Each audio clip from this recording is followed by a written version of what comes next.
Good science fiction isn't about special effects or explosions, though I do love those too. Good sci-fi uses something vaguely science-y in order to tell compelling human stories. The science can be big and redefine the whole universe, or it can be small, a single thing, or device, or creature.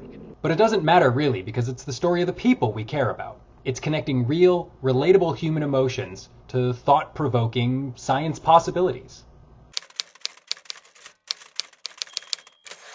Robot and Frank uses just a tiny bit of sci-fi to tell a surprisingly human story.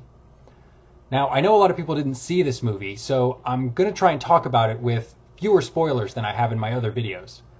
The movie charts the relationship between Robot and Frank.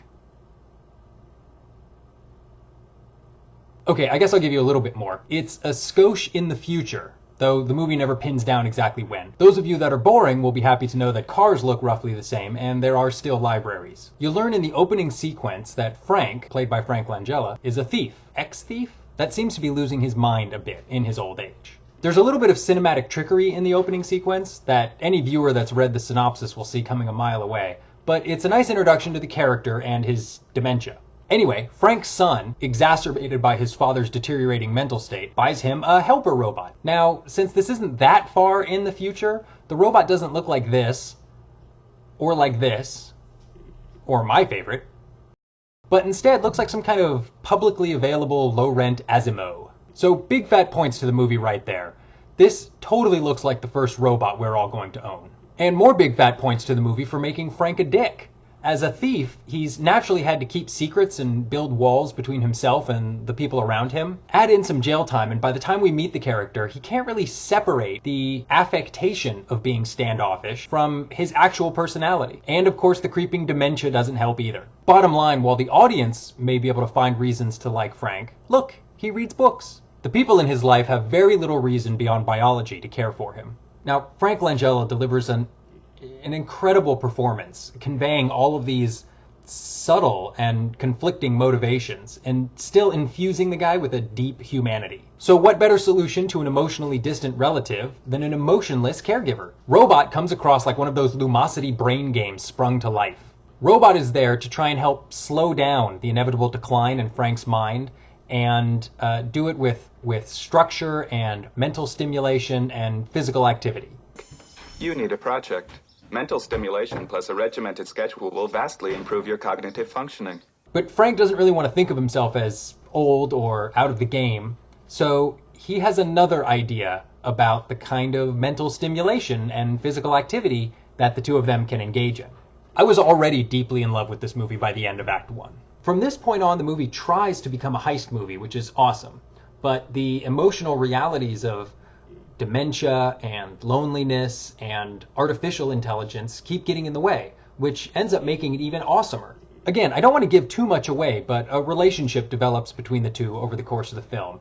It's satisfying and surprising, and best of all, it's believable. The movie is also littered with stars. Hey look, it's Cyclops / John Wilkes Booth. Hey look, it's Arwen.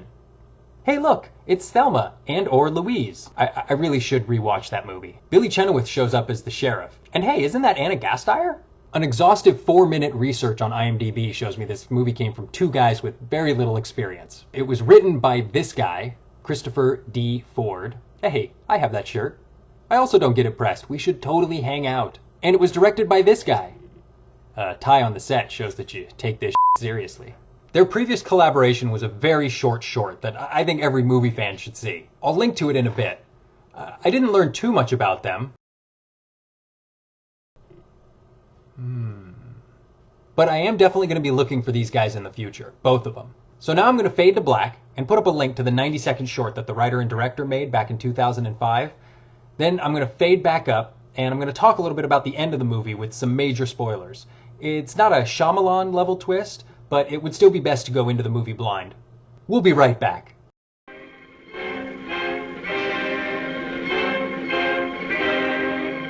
Towards the end of the movie, you get a glimpse into just how deep Frank's dementia has got, because he realizes that the woman he's been semi-courting is his ex-wife and the mother of his children. The way this is revealed to the audience allows us to experience the disorienting shock of this right alongside Frank, which I thought was totally brilliant. You're like, wait, what? Right when Frank is like, wait, what?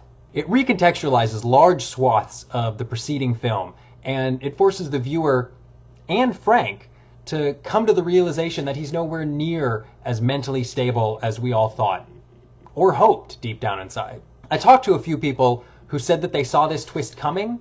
I didn't, and I'm usually pretty good at these sorts of things. But the truth is, I was just so caught up in the relationship between Robot and Frank that I wasn't even thinking in narrative terms at this point. Anyway, this revelation marks the beginning of the end for the life Frank thought he was living, and it brings about a very human conclusion to what had clearly been a very complicated life. And like everything else in the film, there's tenderness and bitterness in equal measures with this ending.